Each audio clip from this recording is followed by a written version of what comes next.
Sabe aquelas grades matemáticas cheias de números num quadro negro? Pois é, a gente costuma olhar para elas e pensar, nossa, que conceito acadêmico e totalmente distante do dia a dia. Mas olha que coisa incrível. A verdade é que essas estruturas que parecem super simples e estáticas são literalmente os motores ocultos rodando o nosso mundo moderno. Desde a renderização daqueles gráficos de computador maravilhosos, passando pelas buscas na internet, até chegar nos mistérios mais profundos da física quântica. Absolutamente tudo depende dessa fundação matemática.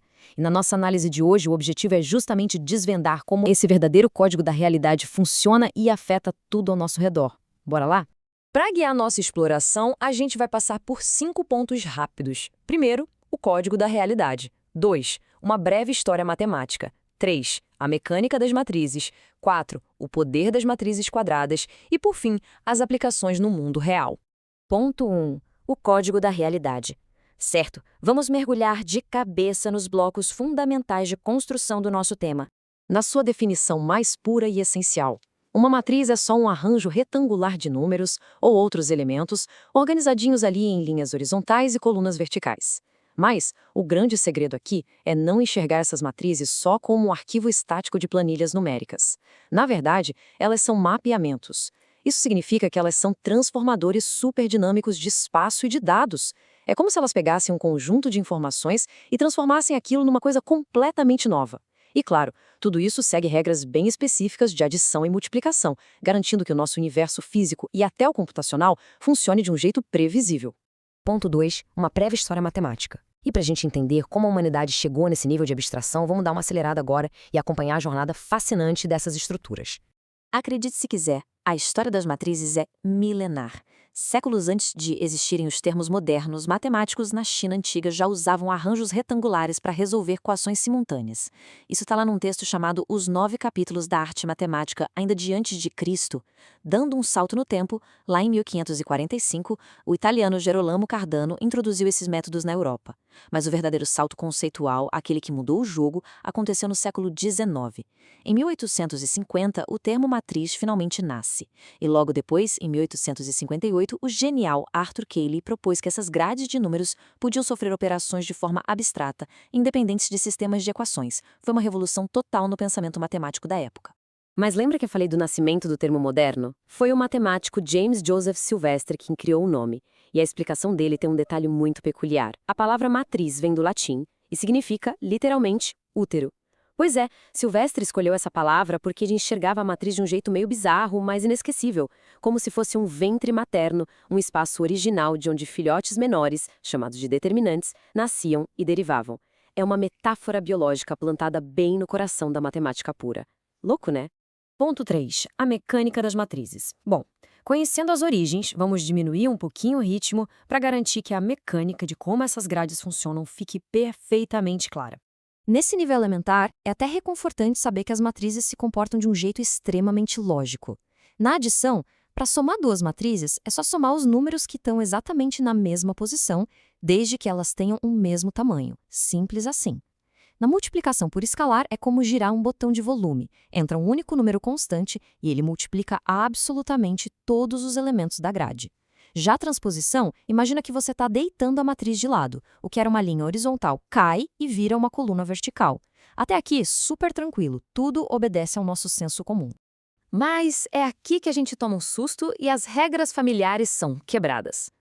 Quando chegamos na multiplicação entre duas matrizes, a coisa muda de figura. Sabe aquela matemática da escola onde 3 vezes 4 é a mesma coisa que 4 vezes 3? Então, esquece isso. Na multiplicação de matrizes, a operação é estritamente não comutativa. Uma matriz A, multiplicada por uma matriz B, quase nunca vai dar o mesmo resultado que B multiplicado por A. A ordem que a gente coloca as coisas não é só importante, ela é absolutamente crítica. E a explicação para essa quebra de regra é fascinante, porque a gente precisa ir além dos números. A grande sacada é que a multiplicação de matrizes representa uma sequência de transformações físicas no espaço. Imagina o seguinte: pega um objeto, gira ele 90 graus e depois esmaga. O resultado final vai ser totalmente diferente de você primeiro esmagar o objeto e só depois tentar girar o que sobrou. Como a multiplicação codifica uma sequência exata de ações, mudar a ordem das matrizes muda fundamentalmente a forma final geométrica. É por isso que a ordem importa tanto e a comutatividade deixa de existir. Ponto 4. O poder das matrizes quadradas. E isso que a gente acabou de ver ilustra brilhantemente o porquê de focarmos agora num domínio super específico e muito poderoso. As matrizes quadradas, aquelas com o mesmo número de linhas e colunas, são as verdadeiras operárias da transformação de espaço. Aplicar uma matriz dessas num quadrado no plano tem efeitos práticos visuais. O cisalhamento deforma a figura, como se você empurrasse um baralho de cartas de lado. A reflexão age literalmente como um espelho. A compressão estica ou achata a forma por um fator específico. E a rotação, como o nome já entrega, gira a figura inteira em torno de um eixo. Tudo isso acontece multiplicando os vértices originais pelos números dentro da matriz quadrada. E para decodificar de verdade o que acontece lá dentro, existem algumas ferramentas geniais. A matriz identidade é uma delas, ela age como o nosso número 1 clássico. Multiplicou por ela, nada se altera. Já o determinante é um número fantástico que resume o quanto a transformação estica a área ou o volume do espaço. Se esse número for zero, por exemplo, o espaço colapsou e virou algo plano. E por fim, temos os autovalores e autovetores. Eles são basicamente a espinha dorsal invisível da matriz. Eles indicam exatamente quais direções no espaço continuam apontando para o mesmo lugar, mesmo depois de toda essa torção e estiramento geométrico. E chegamos ao ponto 5, aplicações no mundo real. É aqui que a gente acelera para ver o impacto direto de tudo isso no mundo atual. E é difícil não ficar impressionado com o quanto a nossa sociedade depende ativamente dessas grades. O impacto universal é absurdo. Cada vez que um filme em 3D passa na tela, matrizes estão trabalhando duro calculando a luz e os movimentos de cada pixel. Nas redes de comunicação, a teoria dos grafos usa essas estruturas para mapear as hiperligações entre os sites, o que é a base dos motores de busca que a gente usa todo santo dia. Na matemática da incerteza, as cadeias de Markov modelam as probabilidades de eventos complexos passo a passo. E na engenharia física, toda a análise de redes de energia e circuitos eletrônicos modernos é resolvida com esses mesmíssimos arranjos. Resumindo, a nossa civilização digital inteira é processada via matriz. Mas talvez o salto histórico mais inacreditável tenha acontecido lá nos alicerces da física subatômica. Em 1925, ao tentar descrever as regras totalmente contraintuitivas do mundo quântico, cientistas como Heisenberg perceberam que variáveis clássicas não davam mais conta. Eles precisavam de uma linguagem matemática onde a ordem da observação importasse. Isso os levou diretamente de volta para a multiplicação não comutativa. A criação da mecânica matricial usou matrizes pesadas, muitas vezes de dimensão infinita, para modelar com sucesso a energia e a incerteza das próprias partículas elementares. Então, olha onde a gente chegou.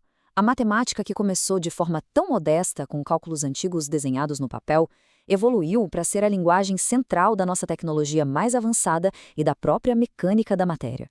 É aí que surge a pergunta de explodir a cabeça. Se a base absoluta da física quântica, as engrenagens mais íntimas do universo, são construídas sobre essas grades, será que o nosso plano da realidade, o universo todo, é apenas uma grandiosa matriz infinita e computável em ação? É um pensamento profundo que certamente nos deixa intrigados e com muito mais a explorar numa próxima análise.